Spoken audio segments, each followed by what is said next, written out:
রাজধানীর মিরপুরে আগুনে ক্ষতিগ্রস্ত রাসায়নিকের গুদাম থেকে ক্ষতিকর উপাদান এখনও পানি দিয়ে সরানো হচ্ছে। তেজস্ক্রিয়তার কারণে সম্পূর্ণ কেমিক্যাল অপসারণে কত সময় লাগবে তা নির্দিষ্ট করে বলতে পারেনি ফায়ার সার্ভিস।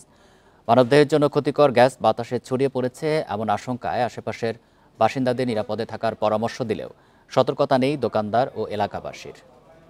বান্ডেল থাকলে প্রতি সেনমানিতে টাকা বাঁচবে। বিকাশ সেনমানি বান্ডেল কিনে জিতুন প্রতি লেনদেনে।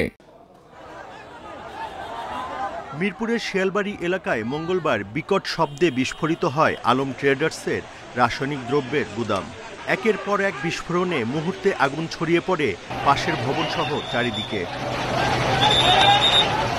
2 দিন পরও ওই গুদাম থেকে ধোঁয়া বের হতে দেখা যায়। তেজস্ক্রিয়তা বিবেচনায় এলাকাবাসীকে সতর্ক থাকার পরামর্শ দেয় ফায়ার সার্ভিস।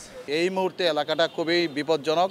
আপনারা নিজেরা বুঝতে পারতেছেন, যারা শ্বাস প্রশ্বাস নিচ্ছেন তাদের নিজেরাই ক্ষতি হয়ে যাচ্ছে।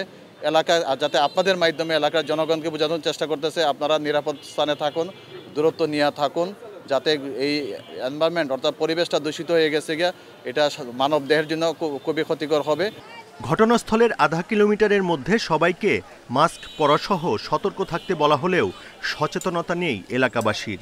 মাঝে মাঝে কাশিও আসতেছে, আবার দেখা যাচ্ছে চোখ জ্বলে নেই, আমার এখনো নাকের ভিতরে একটু জ্বলছে। পরে এই মাস্কটা দিয়েছি তা আবার ঠিক হয়েছে। ওখানে তো যাওয়া যাচ্ছে না, অনেক কেমিক্যালের গ্যাসের কারণে এখানে থাকারও কষ্ট হইতেছে আমাদের।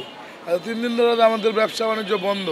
ফায়ার সার্ভিস বলছে আধুনিক সরঞ্জাম থাকলেও রাসায়নিকের ভয়াবহতা বিবেচনায় বিষাক্ত ধোঁয়া নিয়ন্ত্রণে কাজ করতে হচ্ছে ধীরগতিতে।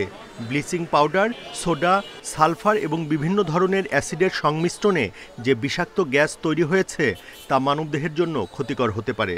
ফ্লাড আকারে পানি দিতে হবে, অর্থাৎ যার জন্য যেটা প্রযোজ্য দিতে হবে। আমরা বিশেষজ্ঞের মতামত নিচ্ছি, বুয়েটের স্যাররা আসছিলেন, বিশেষজ্ঞ স্যাররা আসছিলেন, তাদের মতামত নিচ্ছি। মতামত নিয়ে আমরা কার্যক্রম চলমান আছি। আমরা যেভাবে আগেই বলছি একটা কথা, যে কেমিক্যালে আগুন নির্বাপন করতে হলে দ্রুত কোনো অ্যাকশনে যাওয়া যাবে না, ধীর স্থির দেখে শুনে কাজ করতে হবে।